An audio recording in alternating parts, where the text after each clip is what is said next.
The tools were used precisely for the break-in, although it later turned out that they were also used for the rape. Hi, welcome to another episode of Criminal Patrol. The Pietrzak family wanted to fulfill their dream of moving to the United States. It was their dream to start a new life across the ocean, so that everything would simply be legal, so they could have legal residency there, work, and simply create their home there. And those dreams came true. They took part in the American visa lottery, got what's called a green card, which means they could go to the United States. That's exactly what happened. They said goodbye to Poland, packed their bags, and flew to New York. They flew as a family of three, the parents and their son, Jan Paweł Pietrzak. Well, Jan Paweł, those weren't random names, I would say. Indeed, the family is traditionally, I would say, Catholic, hence the name, a reference to our Pope. Jan Paweł Pietrzak was born in Swidnica on March 13, 1983. He flew to the United States when he was 10 years old, which means it was 1994. I think that the Pietrzak family, when they moved across the ocean, didn't even suspect what kind of problems they would have to face and deal with. They didn't expect that there would be problems or troubles like that. Well, most of us don't realize this. This story, this case, was especially known among the Polish community abroad, but it also was received very negatively in many countries around the world. People in Poland were talking about this case too, but it was, I would say, a somewhat political time. Therefore, this case was not as publicized as it was in the United States. I invite you to watch the next episode.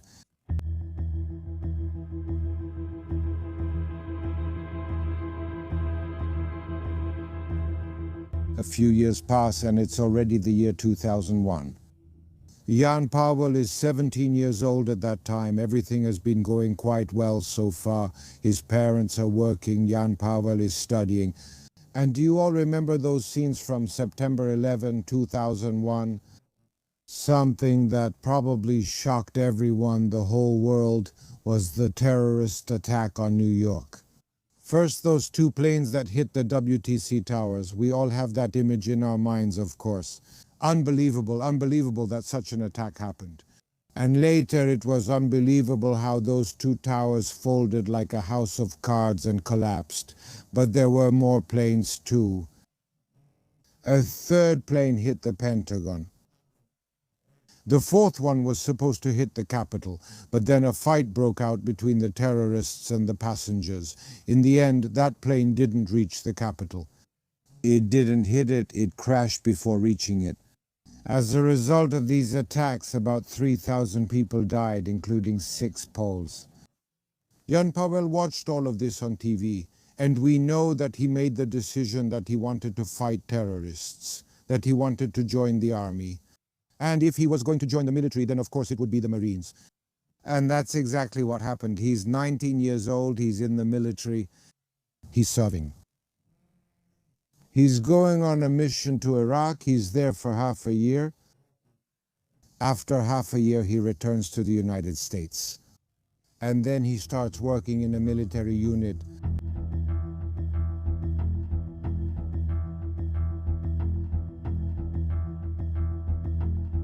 When he comes back from Iraq, he already has experience. He holds the rank of sergeant. At the base, he repairs helicopters, he repairs military helicopters. He already has experience. He also has people, other soldiers under his command. He leads a group that repairs and overhauls combat helicopters. There, during his service, during his work, he meets a girl. This girl is a nurse. There's a hospital there. She works as a nurse in that hospital. Well, she's in the position of a senior nurse. This girl's name is Quiana. She is 26 years old. She's actually 2 years older than Jan Paweł. And just like young people do, they start dating. It looks like it's simply love. They're infatuated with each other. They decide to spend the rest of their lives together. In 2008, they get married. Jan Paweł is also thinking about finding a home, a place to settle down. In fact, it's in a suburban area called Winchester. It's not far from San Diego. They are buying a house basically in the suburbs of San Diego. It's a good neighborhood, peaceful, without any major crime. However, what they don't see, unfortunately, others do. Because Kujana Jenkins is not white, she's a black girl, an African American from California. San Diego, that area is considered to be more tolerant, but even in an environment like that, there's no denying it. There are people who have a problem with this kind of mixed marriage. They simply don't like it. They don't like it when a white guy finds a pretty black girl, that he marries her. And the other way around, actually, I think people like it even less the other way around. When a black girl gets together with a white guy, there's even a saying about it. It's very deeply rooted in the American community, especially when there are signs of racism. Such a phrase as to love a black girl. Very often when some people try to show a hostile, racist attitude, these kinds of phrases appear. There is even writing on houses or elsewhere on the property, and that phrase, to love a black girl, it appears very often in various environments, especially when situations like this happen. In those suburbs in Winchester, well, the thing is, some neighbors really didn't want to have any contact with them here in any way. The rest kept their distance and stayed on the sidelines. There were some who were simply friends with them, or who reacted normally to this marriage. But in fact, some of that community wasn't supportive of them.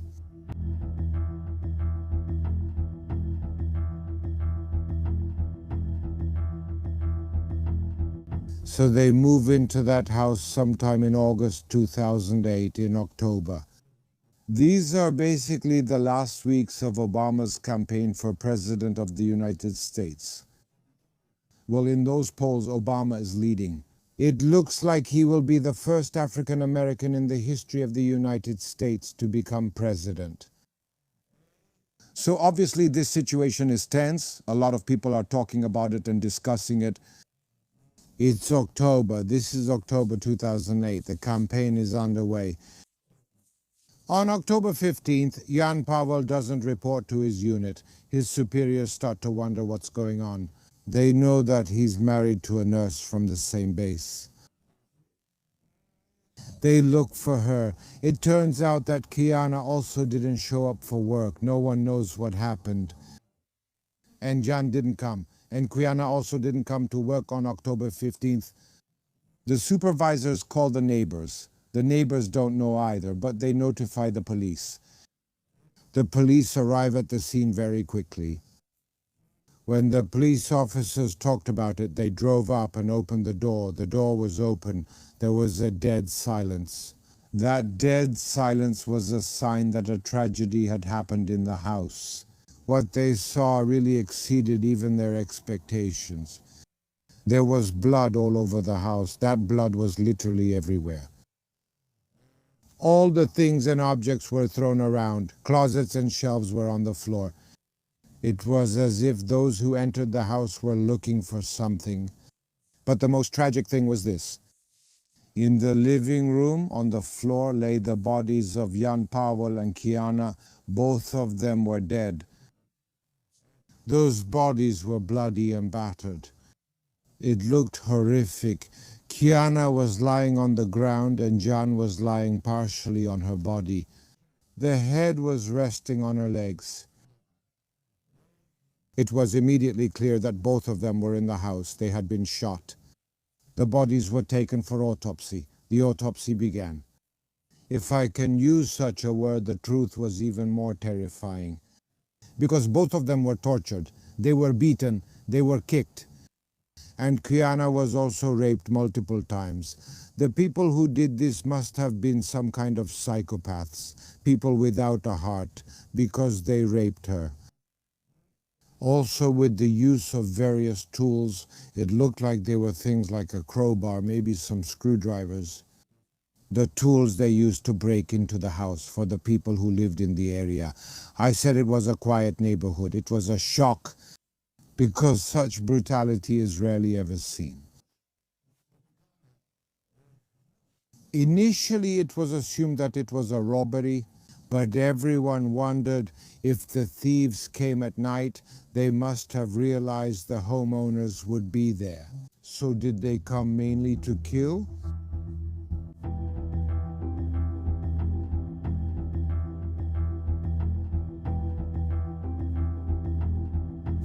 Well, of course, the police got to work. It was known that certain things had been stolen. Jan's uniform was definitely stolen. His credit cards were definitely stolen as well. Quiana's jewelry was also stolen.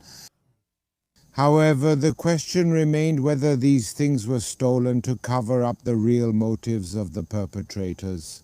So more specifically, those racist motives. Or if in fact the criminals just took those things incidentally because they just wanted to take advantage of it. There was also a lot of trace evidence. There was DNA evidence. There were also fingerprints. It looks like the criminals realized they had left those traces because they tried to set the house on fire. There was even a spot where the fire was burning fiercely, but at some point the fire went out. And the house didn't burn down. When they started searching the area, they saw that on the outer wall of the house there was the inscription I told you about. So that inscription, Kochash, that suggested that these were racist motives, that they were simply killed out of hatred. But as I said, Obama's campaign was also in its final stage. So the local press, or the press in general, didn't take up this racist angle. They kept focusing on the robbery angle, that it was strictly a robbery. And the bandits came for some items. Among the various things that were found, those pieces of evidence. There was also a shoe print. The tread was quite clear. It looked like it was a military-type boot, which would suggest that maybe the killers, they are somehow connected to the military base, to the place where both of them worked.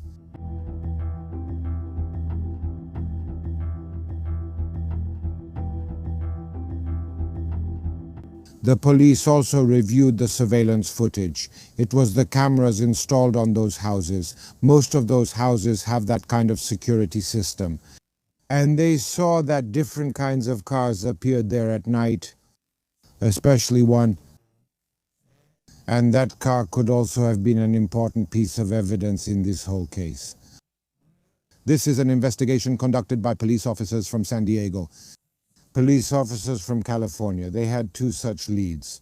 The first was information from groups involved in this kind of crime, that is, thefts, burglaries, and robberies. I'd say that's just run-of-the-mill criminal activity. And the second group, which started to investigate everything that was happening in the military unit. They quickly determined that the car had been seen near Jan Pawel's place. A similar car, almost identical in terms of make, was also leaving that military base. They determined who it belonged to. They identified one of the soldiers, and it turned out that in total there are 4 such soldiers on the base. They are all between 20 and 23 years old. They always stick together. These are also people who are African American. People who have racist views. People who look down on the relationship between Quiana and Jan Paweł, who also had problems with money. The kind of problem where they simply had no money, Aggressive people, especially one of them with the nickname Cycle. It seemed that he was simply capable of anything. And the police officers came to the conclusion that it might be this group. They decided to detain all of them. Additionally, it turned out that one of them belongs to such a gang, which is they're called the Crips, or the Crips. It's a very well-known gang in the United States. Well, I would say its years of prosperity are already behind it. This gang has been broken up. But at its most popular phase, it had about 100,000 members. Right now, it has around several tens of thousands, maybe 30,000 members. But it's not only in the United States, not only in Canada. But for example, the Crips are also in Europe, for instance in the Netherlands. This is a gang that commits various types of crimes, a very brutal gang, which commits racially motivated crimes. They deal drugs. So when the police realized that one of the four belonged to the Crips, they decided to detain all of them, and such arrests took place 4 days later. That was already October 19th.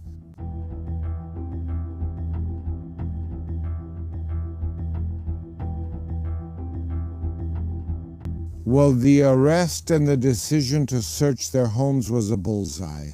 In fact, one of those arrested was found with crowbars and tools. It looked like those could have been the tools used for the break-in, and indeed forensic tool mark tests were carried out. These tests confirmed that those tools were indeed used for the break-in. However, it later turned out that they were also used during the rape. Jewelry was found on the second one. Cards belonging to Jan were also found. There was no doubt that these were the people who attacked Jan Paweł and his wife in their home. Interrogations of two of them began. Out of the four detained, they admitted to taking part in the attack. Well, they had something to fight for. The death penalty for them. From what they said, it seems that they probably didn't have a plan to kill from the beginning, or maybe they just didn't think about it. They went to the house and broke in. They terrorized the couple here in a brutal way. They raped Quiana, beat them, tortured them. Then they shot Quiana in front of her husband, and then probably Jan crawled over to her. They also shot Jan. I'm saying that I don't think they were really thinking about whether they would kill or not. Because by the time they had searched the house, they hadn't found much. They raped Quiana. They started arguing among themselves about what to do next with the couple. Then the youngest of them, a 20-year-old Emrys John, that's this man's name, he took a pistol and shot Quiana first, then he shot Jan Paweł. The trial began. This trial lasted from 2009 to 2010. A lot of witnesses were questioned. In total, 2 out of the 4 received the death penalty. Then, in subsequent trials, a third one of them also received the death penalty, and the fourth was sentenced to life imprisonment.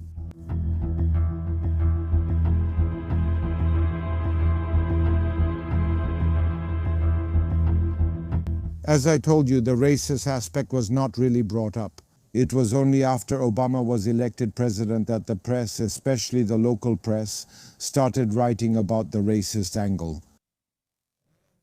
Also, during the trial, Jan Paweł's mother wrote a touching letter to Obama. She asked him to clarify the motives. She wrote that her son was an American soldier. He served in the army, and she asked for an explanation of the true motives. She also couldn't understand why her daughter-in-law was killed by people from the same, as she wrote, ethnic group. The president's office operates in what I would call a standard way. This reached the press. The press was outraged that it was just a standard response without compassion, and then they changed that response. They apologized to Henrika for that. But in fact, practically until the end, They maintained the position that it was a robbery, that it didn't really have any significant racist aspect. And in fact, that's how the case was officially handled. I told you that out of those four soldiers, because they also served at the same base, two of them were subordinates of Jan Paweł. Out of those four, three have been sentenced to death, and the fourth to life imprisonment without the possibility of parole. So the thing is, they have death sentences. As you can see, quite a few years have already passed. Sometimes prisoners spend several decades in a death row cell like that, and sometimes even for the rest of their lives. You never know when all those different appeal processes will end. Well, that's American law for you. It's a bit tongue-in-cheek because we often talk about how courts work in Poland, that trials also last for many years. So it seems that these cases are much, I would say, faster than those in the United States. Also in this regard, these three remain on death row the whole time. Emrys John, the one who shot, who killed, is in a cell in San Quentin. That's where he is. I would say this. On one hand, he's alive, he's on death row. On the other hand, it's more like just existing. When I was at the prison in Huntsville, Texas, I saw the death row cells. It's a room about 1.5 meters by 2.5 meters in size. The day starts at 6 in the morning and out of the 24 hours in a day. This man on death row is alone with himself for about 22 hours. You can go crazy because you eat alone, you spend time in that cell alone. Sometimes they read books, sometimes they watch TV, sometimes they write letters. But honestly, like I said, 22 hours out of 24, these people are alone. You can go crazy, and it often happens that many of them simply have mental problems. But they live, and it's not out of the question that the death penalty won't be carried out. Especially since, at the moment, the death penalty is suspended in California, and in fact, death sentences are not being carried out. And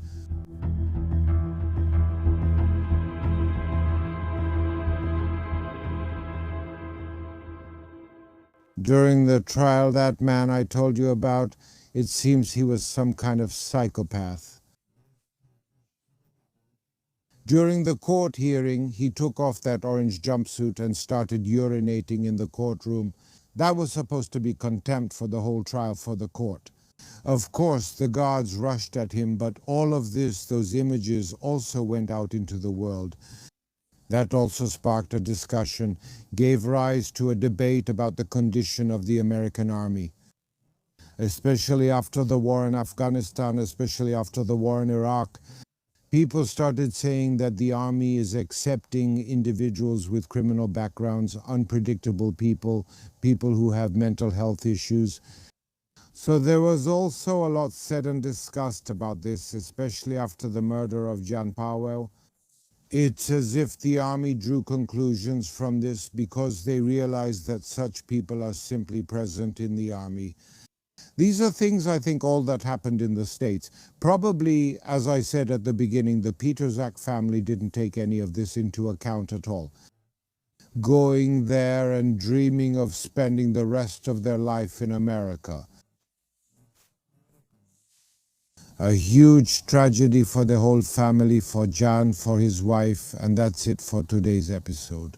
Of course, subscribe to our channel, and as always, take care.